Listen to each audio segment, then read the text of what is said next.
दुलाराय भारत हादर नाङैनो सुबुंखान्थि सानखौ फालियो। थिग बेबादिनो क'क्राझार जिल्ला खुंथायाबो 76थि सुबुंखान्थि सान फालिदों।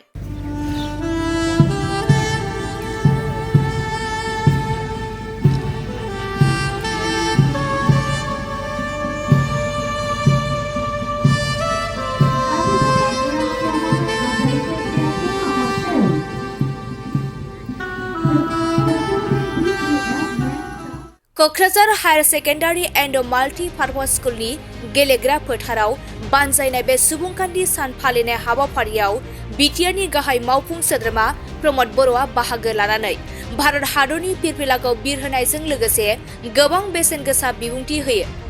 जेरै बड'लेण्ड ओनसोला आबाद मावनायाव गोबां जौगासारनाय, बेनिखायनो आरोबाव जौगासारहोनो थाखाय सेन्टार फर एग्रिकालचार एक्सिलेन्स, बाय'टेक्न'लजि लेब, टिस्यु कालचार आरो गुबुन एडभान्स टेक्न'लजिफोरखौ बिटिआर सरकारा 2 कौटिनि रां बावजाजों बानायनो थांगासिनो दं होननानै बुंथियो गाहाय खुंगिरि प्रमद बर'आ। आरो बिटिआर ओनसोलाव सेमि कन्डाक्टरखौ लाबोनो थाखाय बिटिआर सरकारा सानगासिनो दं होननाबो बुंथियो बिथां प्रमद बर'आ।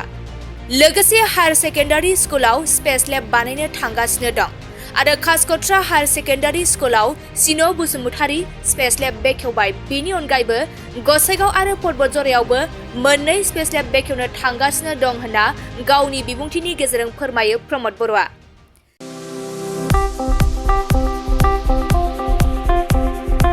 गोजोनथाव खौरां। क'क्राझार सहरनि खोदोमथलायाव थानाय physiotherapy clinic and rehabilitation सेन्टारा struck बेरामजों भुगिनांनाय सुबुंफोरनि थाखाय मोनसे गोजोनथाव खौरां लाना फैदों। स्ट्रक बेराम जानाय सुबुंफोरखौ मोजां फाहामथाय होनो हानायनि सुबिदा होगासिनो दं क'क्राझार सहरनि खोदोमथलायाव थानाय फिजिअथेरापि क्लिनिक एन्ड रिहाबिलिटेसन सेन्टारा।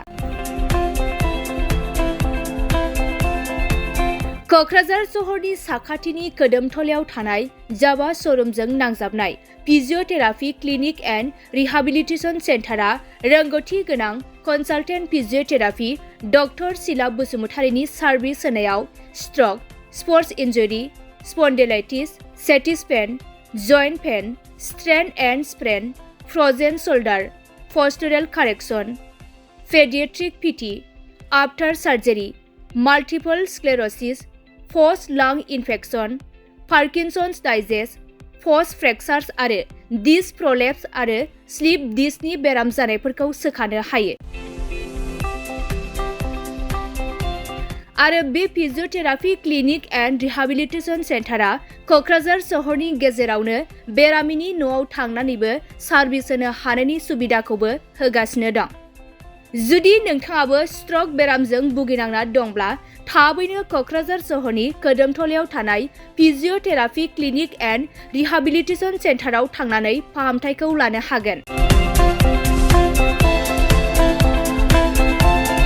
लोगोसे नोंथाङा आबुङै मिथिनो थाखाय 600015976629 एबा 9101439836 जामबुं नम्बराव कल खालामना थोंजों खौरां लानो हागोन।